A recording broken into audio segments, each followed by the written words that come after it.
तो माशाल्लाह कितना प्यारा लग रहा बूटा। ये बिल्कुल दरबार नु सामने बूटा है। मुशक भी बड़ी तो बड़ा खूबसूरत लग रहा है। सुबह सुबह का टाइम है। अस्सलाम वालेकुम की यार मेरे बहना भाई, उम्मीद कर रहा तुम ठीक हो। सो अल्हम्दुलिल्लाह मैं ठीक ठाक हाँ। इस दिन मेरी एक छोटी जी रिक्वेस्ट है कि मेरी वीडियो लाइक किया करो और मेरे चैनल में सब्सक्राइब कर लो ताकि मेरे आ रहा वाली वीडियो थोड़े तक बसानी पहुँच सके जी। तो लड्डू खड़ोता है गुज्जी तो अम्मी खड़ोते ने। हाँ जी सवेरे सवेरे का टाइम है। मैं बाहर निकला, मैं बाहर की सोर खबर लीए। पानी खड़ोता है बारिश का। चाचू होरी खड़ोते हैं माशाल्लाह। आज कितना प्यारा मौसम है। चाचू होरी जा रहे ने वापस शाहकोट ते मैं चाचू होरन छड्डन जाऊँ उथे चौक ते जितों के मतलब बस या कोई वैगन वूगन मिल जाए चाचू होरन फैसलाबाद तक। ते आज चाचू होरी वापस घर चले ने। मैं तो कहा कि 2-1 दिन रह लो, पर चाचू होरा कहा कि नहीं मैनू पीछे काम है, मैं वापसी जरूर जाना है। तो मैं चलो ठीक है, मैं चाचू होरन छड्डी आवां। स्कूटर भी कोई नहीं, जाना भी टोर के पैदल है, राह च भी थानू विखांदा चलांगा।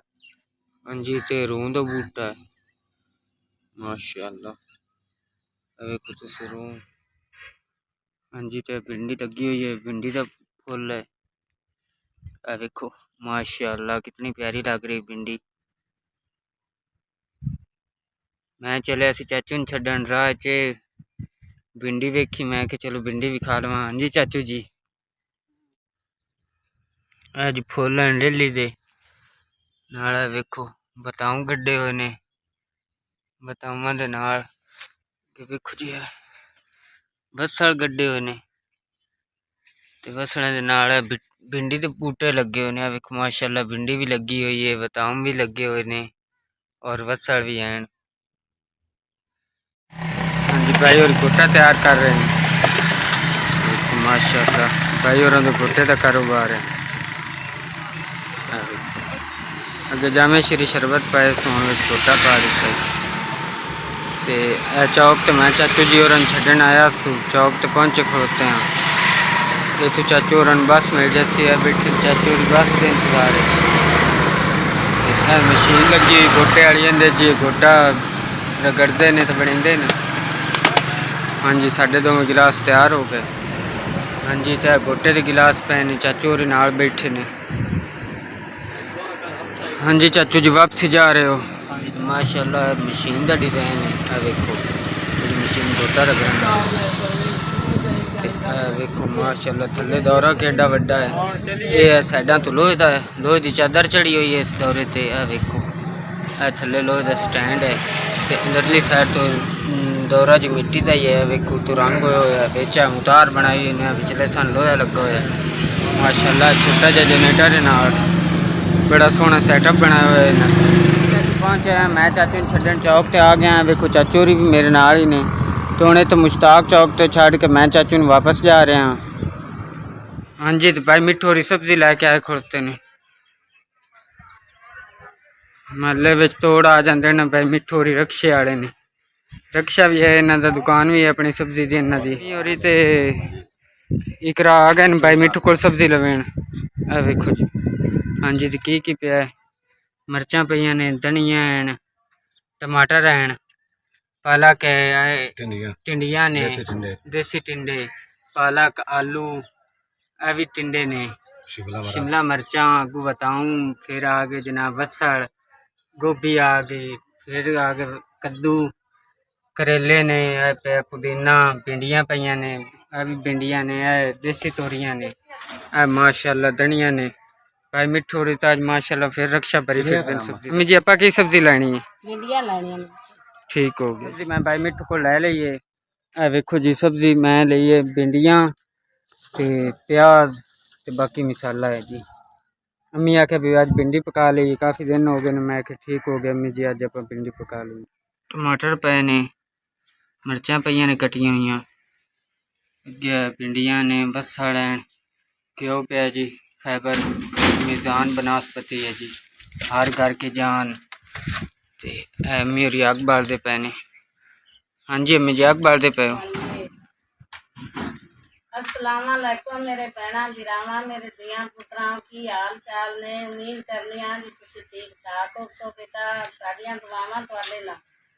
आमीन। अच्छा ते अम्मी और ये पका रहे हैं भिंडी, क्योंकि लेबर वाले चले गए ने तो मुझे लेबर वास्ते रोटी लेके जानी है, इस वजह से भिंडी का सालन पका रहे हैं।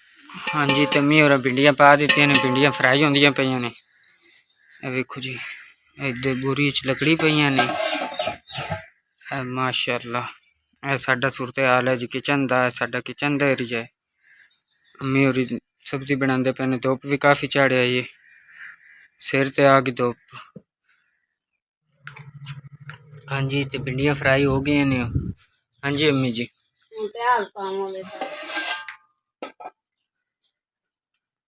अम्मी और वसल पा रहे ने विच।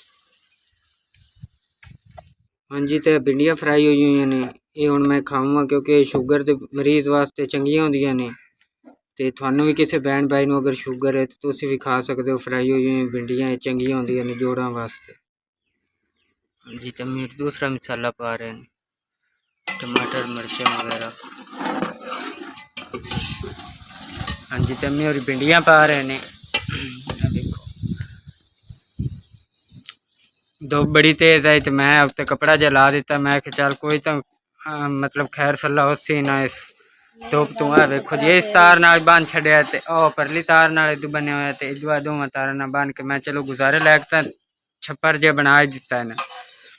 मेहरबानी मेरा पुत्र है तो बवीना ही ना मेरे को तो गर्मी हैगी ते रेत बड़ी मुश्किल रोटी पकानी पवनी। हाँ जी अम्मी जी सालन तैयार हो गया। हाँ जी तैयार हो गया। ठीक हो गया अम्मी जी रोटी पकाओ। मुड़ भाई ने फोन करिए तो आके लेबर की रोटी लै जाए। ठीक है रोटी पका।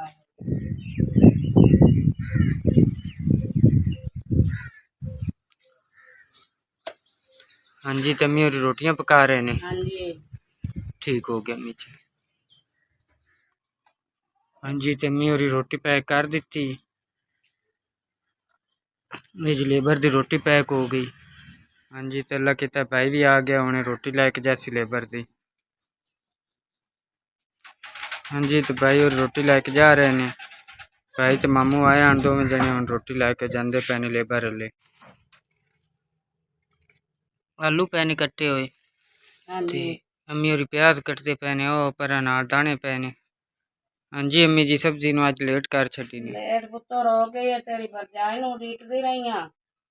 हुण ते आई नहीं तो मैं क्या मोर डिगदी डांदी बह जावां जी लेबर वाले ते उत्ते तक्के उस रोटी उन्हां तो मंगनी।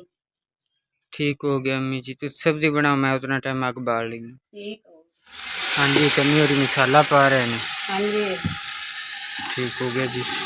शाम काफ़ी हो गई, साढ़े लेबर वाले कोई नहीं आए, जेडे लेबर कणक वड्ढन गई हुई है तो अल्लाह करता है आ जाते हैं मुड़ टाइम नाल ही हो जिस फारग रोटी पानी। हाँ जी अम्मी जी सालन पक गया। हाँ जी ठीक हो गया जी। सालन तैयार हो, काफ़ी लेट हो गई अज लेबर में आंदे आंदे तो अम्मी और सालन तो पका लिया, पर रोटियां पकने तक और लेट हो जाती। उदों तक किशा दी अज़ाना आ जाती, मुड़ मैं नमाज पढ़न चले जाना है। तो इंशाअल्लाह कल के व्लॉग में मुलाकात होती। खुदा हाफिज़।